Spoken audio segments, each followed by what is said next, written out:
வணக்கம். Trading today John Ravichandran. நேற்று நம்ம RBI முன்னணி 2 வங்கிகளுக்கு கடுமையாக ஃபைன் விதிச்சிருக்காங்க.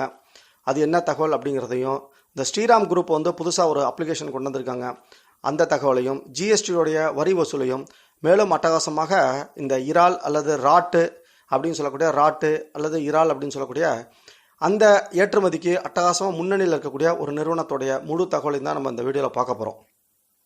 வீடியோவை முழுமையாக பாருங்கள். மேலும் உங்களுக்கு பிடிச்சிருந்தா நிச்சயமாக ஒரு லைக்கையும் தட்டி விடுங்க.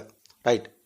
இப்போ 2 பேங்க் கிட்டத்தட்ட RBI வச்சிருக்க வரி ஒரு பேங்க்குக்கு 93 லட்சம், இன்னொரு பேங்க்குக்கு 90 லட்சம். இந்த ஃபஸ்ட்டு பேங்க் ஆக்சிஸ் பேங்க், அடுத்த பேங்க் IDBI.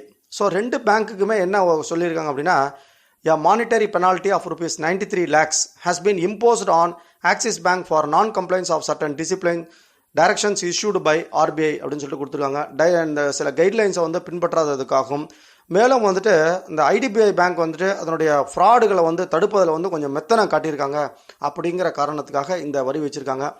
ஏற்கனவே ஸ்டேட் பேங்க் ஆஃப் இந்தியாவுக்கு இதே மாதிரி காரணத்துக்காக இது மாதிரி ஃபைன் விதித்ததும் நம்ம நண்பர்களுக்கு தெரிஞ்சிருக்கும்னு நினைக்கிறோம்.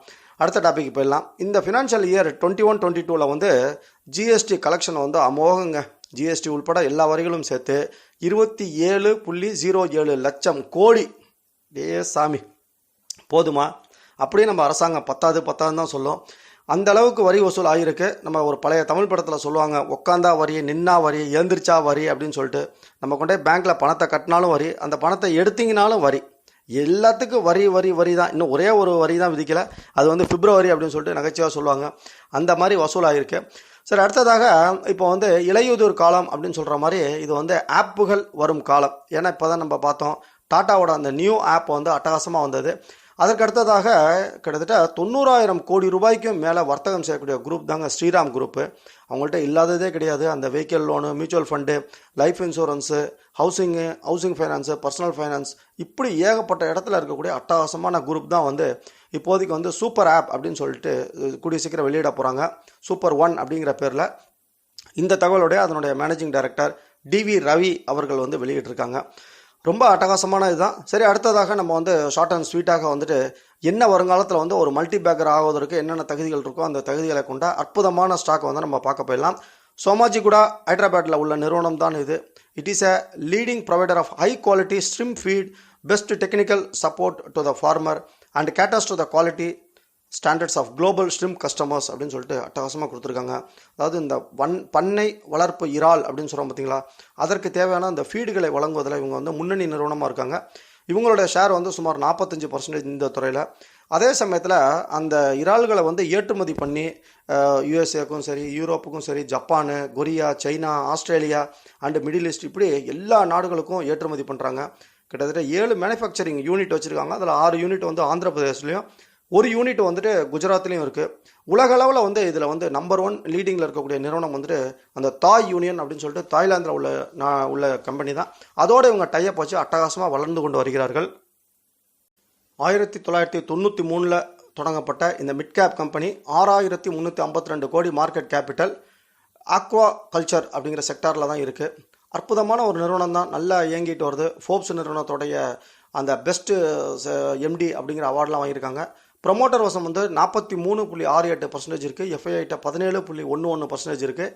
DIஐட்ட 6.15% இருக்குது. அதர்ஸ் 33.06% இருக்குது. ப்ளட்ஜ் எதுவும் கிடையாது. ஸோ ஈவனாக FIஐ DIஐட்ட எல்லாருக்கும் பிரிஞ்சு அட்டகாசமாக எல்லார்ட்டையும் தான் ஷேர்ஸ் இருக்குது. இதோடைய PE 28.95 மடங்கு. EPS 16.10. 52 வீக்ஸ் ₹674.85. ஸ்லோ 410 ரூபா.